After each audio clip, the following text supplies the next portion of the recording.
Bonjour, c'est Ursule encore. On est le 18 novembre 2025. Je viens sonner la trompette aujourd'hui encore et je viens proclamer le retour de notre Seigneur Jésus-Christ. Amen. Soyons tous bénis, soyons remplis de la joie de notre Seigneur. Amen.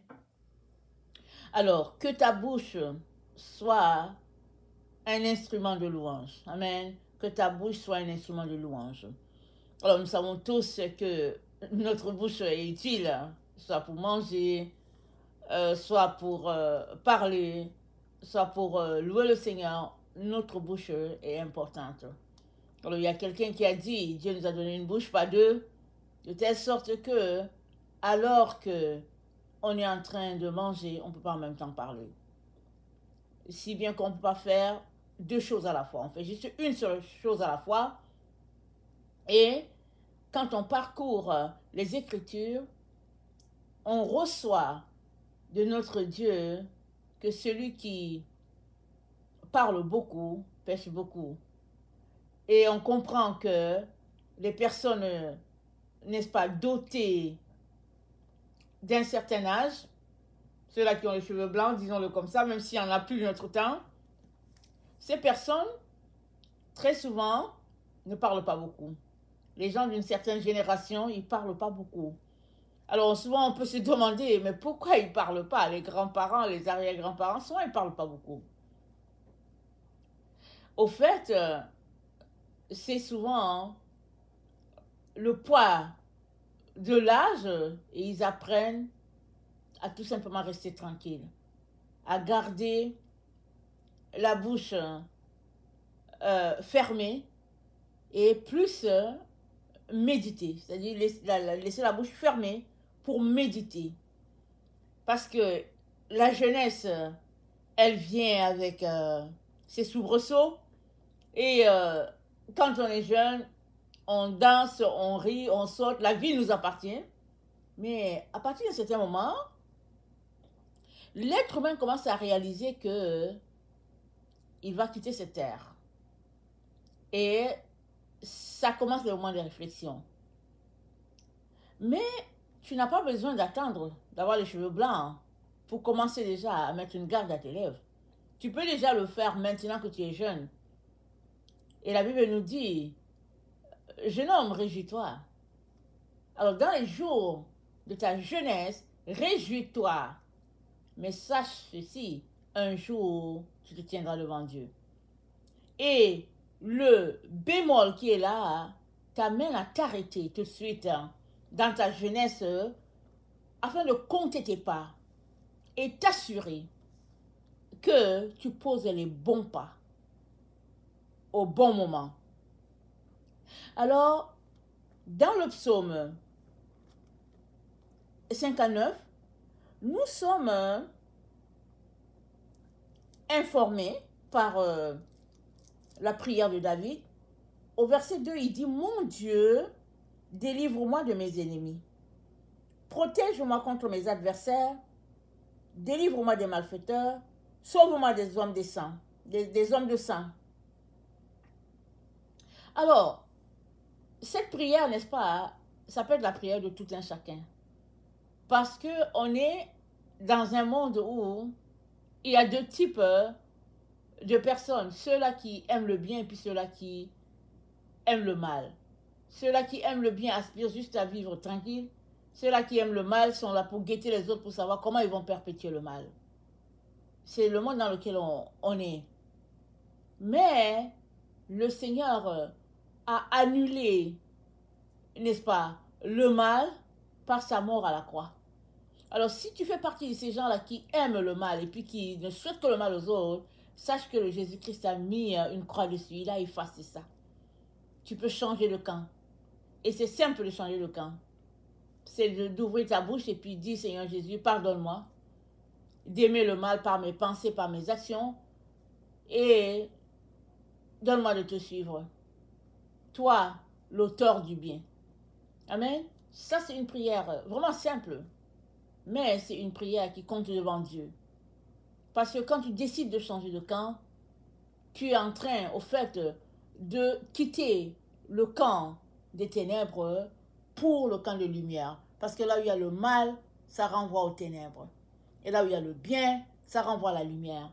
Et le Seigneur nous a appelés, n'est-ce pas, à vivre dans la lumière. Parce qu'il dit que celui-là qui marche en plein jour ne bronche point. C'est-à-dire, quand tu marches là où il y a la lumière, ou bien quand tu marches selon la lumière, tes actions sont telles que tu ne tombes pas.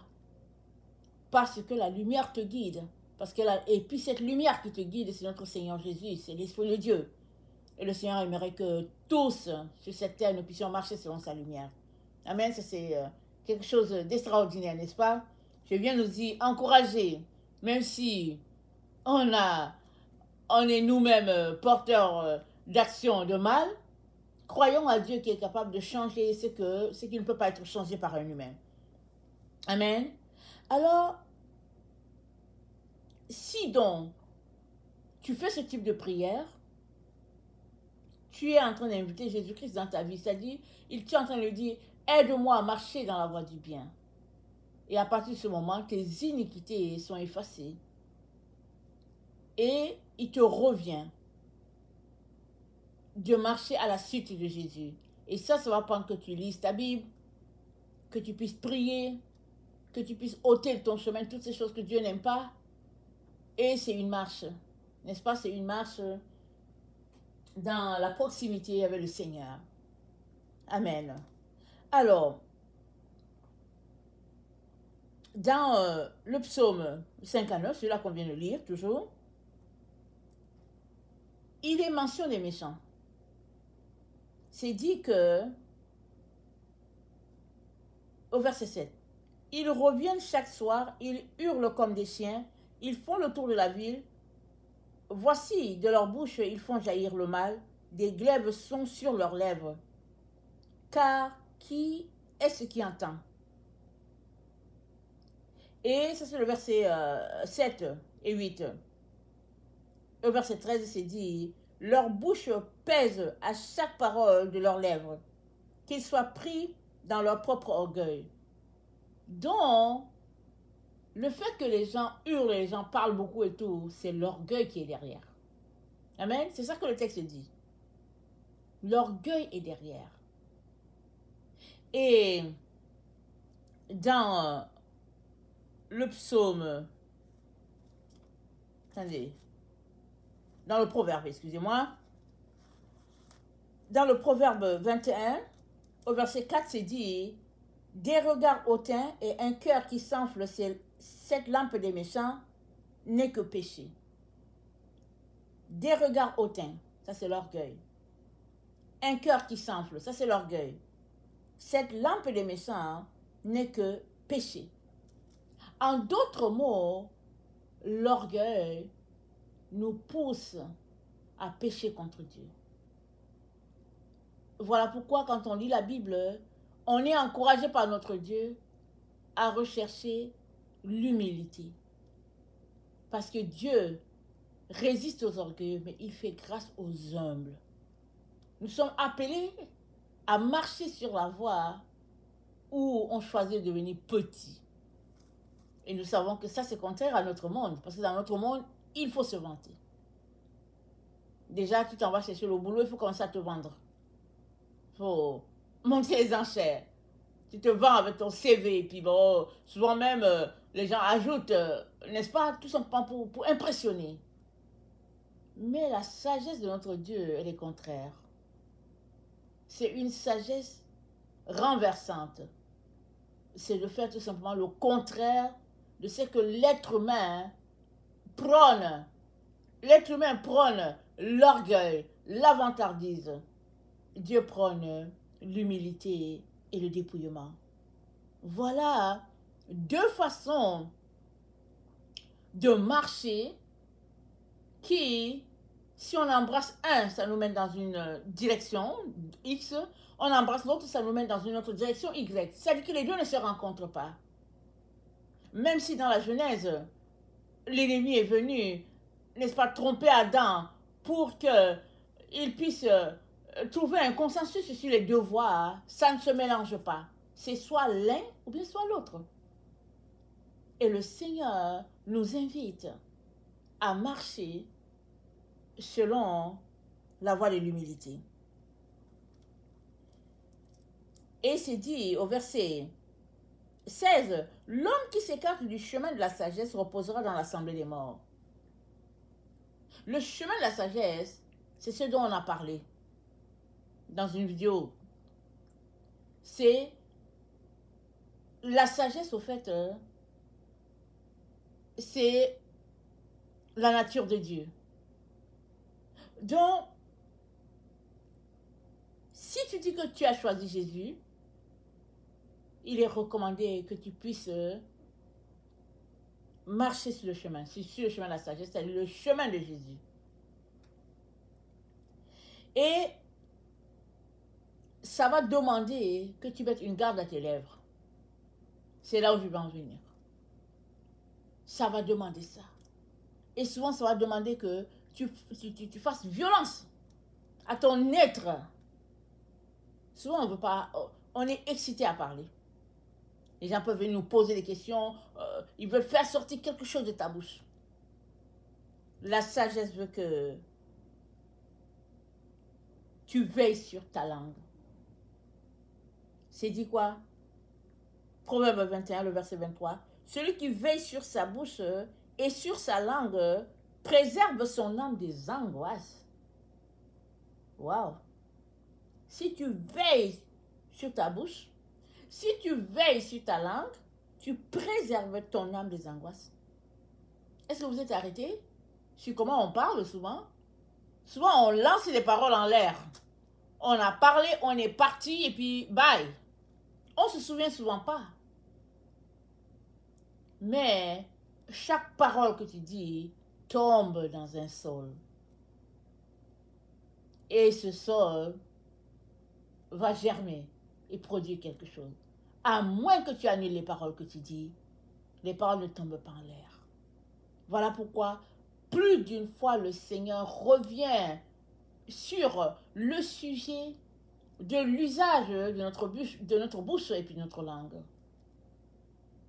Parce que ta parole, quand elle tombe, elle est recueillie, soit par l'ennemi ou bien par Dieu. Quand Dieu la recueille, c'est qu'elle a un parfum de bonne odeur devant lui. Quand c'est l'ennemi, c'est parce que c'est mauvais. Mais en tant qu'enfant de Dieu, en tant que personne créée à l'image de Dieu, il est important de faire attention. Parce que c'est par sa parole que Dieu a créé notre monde. Dieu a dit que la lumière soit et la lumière fut. La lumière a obéi. Et quand tu marches selon Dieu, tu es aussi porté à faire comme lui. Parce que si tu marches selon Dieu, tu as ses attributs. Comme déjà dit, tout ce que tu dis, ça va produire quelque chose. À moins que tu aies dit quelque chose, exemple de mauvais, et que tu l'aies annulé, ça va produire quelque chose. Mais le Seigneur aimerait que tu apprennes à ne pas toujours dire quelque chose annulé, dire quelque chose annulé, dire quelque chose annulé, mais à dire quelque chose parce que Dieu veut que tu le dises. Sinon, c'est mieux de fermer la bouche. C'est mieux de garder, n'est-ce pas, sa mâchoire bien serrée et puis de rester tranquille. Parce que c'est une source qui produit. Elle produit quelque chose. La parole. Elle a un pouvoir en elle de produire. Et on est dans un temps où ce qui ne se faisait pas par le passé se fait maintenant. On paye pour aller s'asseoir pour se moquer des autres. Ou bien on paye pour aller s'asseoir alors que l'un fait sa comédie pour se moquer des autres. On paye, on s'assoit et puis on rit. C'est-à-dire on s'accorde avec ces moqueries. Mais qu'est-ce que le Seigneur dit dans Proverbe 22, au verset 10, il dit « Chasse le moqueur et la querelle prendra fin. Les disputes et les outrages cesseront. » Chasse le moqueur et la querelle prendra fin. Ça veut dire la moquerie, c'est source de problème. Mais quel plaisir trouve-t-on à se moquer des gens jusqu'à se faire payer? Aujourd'hui, les gens ne réalisent pas les conséquences de leurs actions. Quelqu'un dira, mais non, mais il y a juste du fun, il y a du plaisir. Oh, on a ri et puis c'est bon. Mais tu as ri, tu t'es moqué, tu as ri, mais cette parole, n'est-ce pas, te poursuit. C'est pas Jésus qui s'est dit, c'est pas moi qui vais vous juger.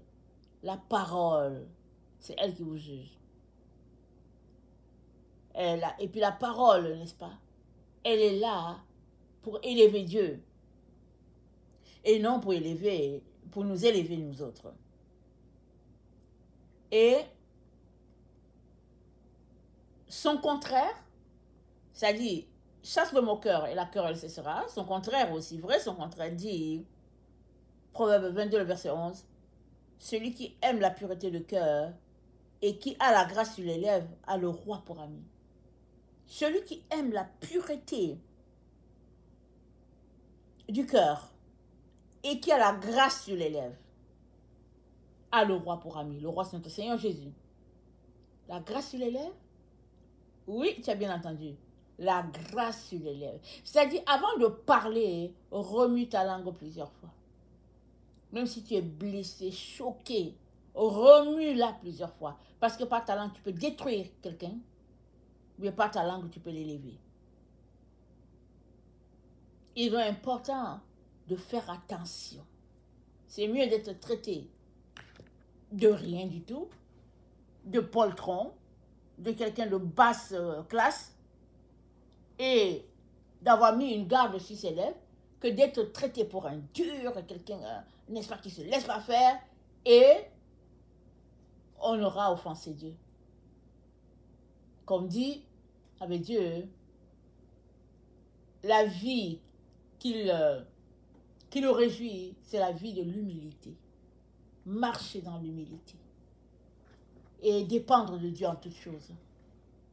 Dieu aime ça quand ses enfants choisissent ce mode de vie. Pourquoi? Parce que Dieu est la personne la plus humble du monde. C'est son caractère, l'humilité. Alors qu'on choisit l'humilité, on choisit de lui ressembler, d'avoir ses attributs. On choisit de ressembler à notre Père, comme les enfants qui aiment ressembler à leur père ou à leur mère. Voilà, on choisit de lui ressembler. Et alors que nous sommes conseillés, n'est-ce pas, par notre Dieu à faire attention à notre bouche, il nous dit aussi de faire attention à la bouche des autres. Parce que, toujours dans Proverbe 22, c'est dit, la bouche des étrangères est une fosse profonde. Celui contre qui l'Éternel est irrité, il tombera. Ici, l'étrangère, c'est bien sûr une femme, mais l'étrangère peut être la doctrine étrangère au Seigneur Jésus. L'étrangère peut être tout esprit qui n'est pas l'esprit de Dieu. Et c'est dit, fais attention. Les conseils de qui écoutes-tu? Quelqu'un peut venir te parler là, de façon, avec une bouche mielleuse, et puis son discours te pénètre. Mais, si tu allais t'asseoir pour voir ce que Dieu en pensait, tu verrais que ce n'est pas de Dieu. Exemple, on est dans un temps où les gens n'aiment pas souffrir. Alors on va entendre des gens qui vont venir prêcher pour dire que Dieu a banni la souffrance et puis voilà comment un enfant de Dieu doit être prospère et puis bon, toutes sortes d'histoires. Ils vont citer Abraham, ils vont citer la bénédiction matérielle que Dieu a mise dans la vie de certaines personnes comme preuve que Dieu n'aime pas qu'on souffre. Mais ça, ce n'est pas l'évangile de Jésus. Amen, ce n'est pas l'évangile de Jésus. Jésus a dit, si quelqu'un veut venir après moi, qu'il renonce à lui-même. Ça, c'est déjà une souffrance. Qu'il se charge de sa croix. Ça, c'est une deuxième souffrance parce que la croix s'appelle. Et qu'il me suive. C'est une autre souffrance. Suivre Jésus, c'est marcher à sa suite. S'il ne bouge pas, tu ne bouges pas. Et s'il bouge, tu dois bouger. Et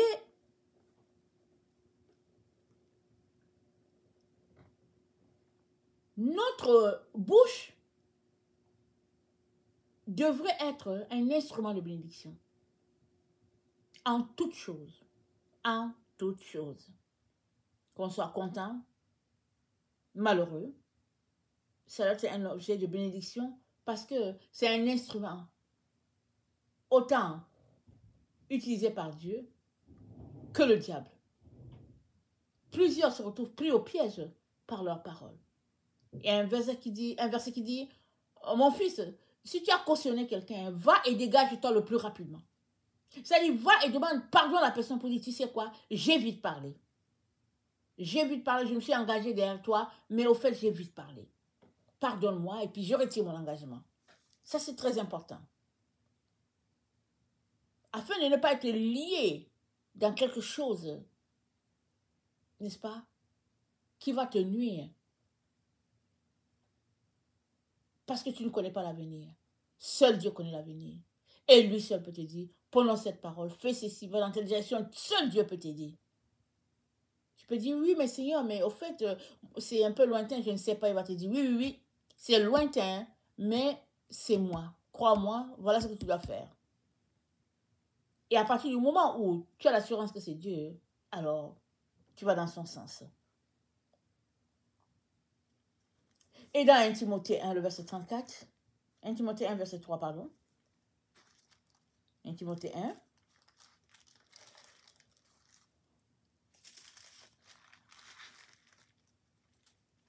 Le verset 3, c'est dit, je te rappelle l'exhortation que je te fis à mon départ pour la Macédoine, lorsque je t'engageais à rester à Éphèse, afin de recommander à certaines personnes de ne pas enseigner d'autres doctrines et de ne pas s'attacher à des fables et à des généalogies sans fin qui produisent des discussions plutôt qu'elles n'avancent l'œuvre de Dieu dans la foi. Alors ici, Paul donne un conseil. Il dit, n'enseigne pas d'autres doctrines, mais mieux encore, ne te lance pas dans les fables. Vous savez combien on aime raconter des histoires. Ça nous fait rire, ça nous fait réfléchir, et puis ça nous tire, n'est-ce pas, de notre quotidien. Alors on va raconter telle histoire, on va raconter telle fable, on va raconter tel proverbe, et puis on va raconter. Mais, voici ce que notre frère nous dit. Il dit, n'enseigne pas d'autres doctrines, et ne t'attache pas aussi à des fables. Souvent on se dit, oh non, mais cette fable, c'est une bonne façon d'enseigner. Et puis souvent, vous savez, quand on veut enseigner nos enfants, on va se dire, ok, on va raconter une histoire à l'enfant en lui parlant d'une fable. Mais, est-ce que c'est ça que Jésus-Christ a fait? Si Jésus-Christ a parlé d'une parabole, parle de la parabole. S'il n'a pas parlé de la parabole, avant que tu fasses sortir une fable, assure-toi que Dieu te l'a donnée. Parce que tu pourrais toi-même t'induire en erreur. Et les fables, il y en a qui sont... On ne connaît pas toujours leur origine. Voilà pourquoi il est important de faire attention. Et... Attendez, je lis mon texte. Et l'autre élément qui se cache derrière les fables, c'est de faire attention à ce qui sort de notre bouche. Parce que si cette fable-là, c'est un mensonge, alors tu serais en train de répéter un mensonge sans le savoir. Tu peux dire, oh non, mais voilà une histoire qui court sur Internet, voilà ce que j'ai entendu, mais c'est un mensonge. Vas-tu répéter un mensonge si tu sais que c'est un mensonge alors que toi, tu as choisi de marcher dans la sainteté? Non.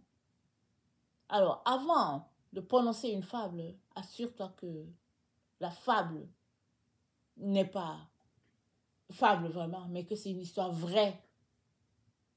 Et tu peux enseigner en te basant sur cette histoire-là. Parce que ce que Dieu attend de nous, c'est que dans nos différents échanges, il soit glorifié. Et si Dieu est glorifié, c'est l'œuvre de Dieu qui est en train d'avancer.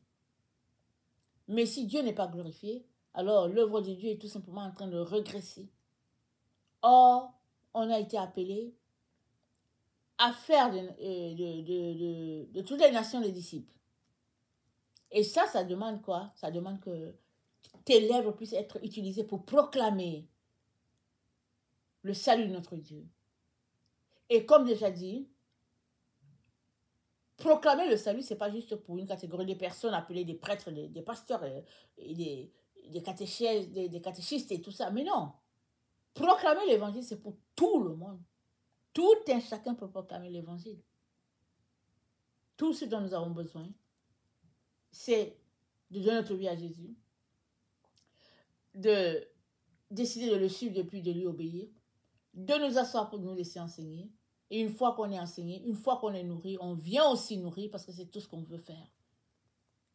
Amen. On est passionné pour lui et puis c'est tout ce qu'on veut faire. On veut lui redonner le peu qu'il nous a donné. Alors, Jude 1 nous met en garde toujours. Jude, c'est le demi-frère au Seigneur Jésus. Et c'est un seul chapitre. Et ça dit, au verset 14, c'est aussi pour eux qu'Enoch, le 7e depuis Adam, a prophétisé en ces termes. Voici, le Seigneur est venu avec ses saintes myriades pour exercer un jugement contre pour exercer un jugement contre tous et pour faire rendre compte à tous, à tous les impies parmi eux, de tous les actes d'impiété qu'ils ont commis et de toutes les paroles injurieuses qu'on profère contre lui et des pécheurs impies. Ce sont des gens qui murmurent, qui se plaignent de leur sort, qui marchent selon leur convoitise, qui ont la bouche des paroles hautaines, qui ont à la bouche des paroles hautaines, qui admirent les personnes par motif d'intérêt. Alors, ça pointe encore vers la bouche. Murmurer, se plaindre, marcher dans les convoitises, avoir les paroles hautaines.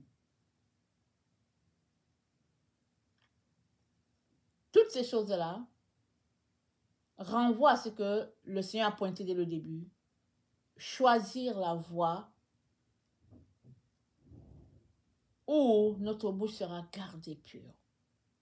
Et souvent, ça va prendre, même que tu sois ridiculisé, parce que tu auras décidé de ne pas participer à quelque chose, alors que tes camarades, ton entourage, veulent participer, ils veulent entendre ton point de vue. Et puis, très souvent, c'est mieux de se taire et de laisser l'Esprit Saint parler. Si l'Esprit Saint n'a pas parlé, ne t'avance pas. Laisse tout simplement que le Saint-Esprit prenne toute la place. Et si tu es quelqu'un qui a des problèmes de murmure, crie à Dieu, appelle-le au secours et choisis de t'en débarrasser. Parce que murmurer, c'est un péché. C'est le fait de dire quelque chose tout bas, ou bien en roucoulant comme un pigeon. Personne n'entend, mais Dieu a entendu. Et ce que Dieu aimerait, c'est qu'on puisse dire la chose distinctement sans murmurer. C'est ça le principe de Dieu. Alors, soyons une source de bénédiction par nos lèvres. Laissons de côté toutes ces choses qui pourraient nous lier, parce que c'est dit que par ta parole tu seras jugé, par ta parole tu seras condamné. Alors, comportons-nous de manière à poser les bonnes actions, accompagnées de paroles remplies de grâce, et le Père sera glorifié. Parce que l'esprit autour d'une atmosphère de paix, ce sera toujours l'esprit de Dieu. Mais l'esprit autour d'une atmosphère de querelle sera tout simplement l'ennemi qui serait là, jubilant parce qu'il est en train de séparer des personnes, ou bien de créer la zizanie. Et souvent, nos émotions parlent plus fort que l'acte. Apprenons à nous arrêter et à questionner Jésus, qu'est-ce qu'il ferait lui? Alors que nous choisissons ce mode-là de fonctionnement, Dieu va nous aider petit à petit, à prendre le dessus sur des comportements où on est juste centré sur nos émotions, en train de dire, ok, il m'a fait ceci, je veux faire cela. Elle m'a fait ceci, je veux faire cela. Parce que le royaume de Dieu, ce n'est pas le manger ni le boire. C'est la joie dans le Saint-Esprit. Et la joie, c'est ça qui est notre force. Alors, tu ne peux pas être en même temps adepte de joie et en même temps être adepte de querelle. Non. C'est l'un ou l'autre. Voilà pourquoi il est important qu'on puisse laisser toutes ces choses qui peuvent nous distraire, qui peuvent nous voler tout ce que Dieu nous a donné, et concentrons-nous à l'écoute de Dieu, à entendre ce qu'il a pour nous. Et sa gloire, n'est-ce pas, va se répandre tout simplement. Petit à petit, petit à petit. Parce que c'est Dieu qui veille sur sa parole pour l'accomplir, ce n'est pas nous. Mais comme nous sommes des récipients entre ses mains, n'allons pas à l'extrême. Rendons-nous disponibles. Apprêtons le récipient de telle sorte que quand il va déverser sur nous ses grâces, alors le récipient soit déjà préparé, soit déjà propice à recevoir cette grâce-là que Dieu a. Amen, que le Seigneur bénisse sa parole et que sa joie soit notre force. Amen et alléluia. Amen.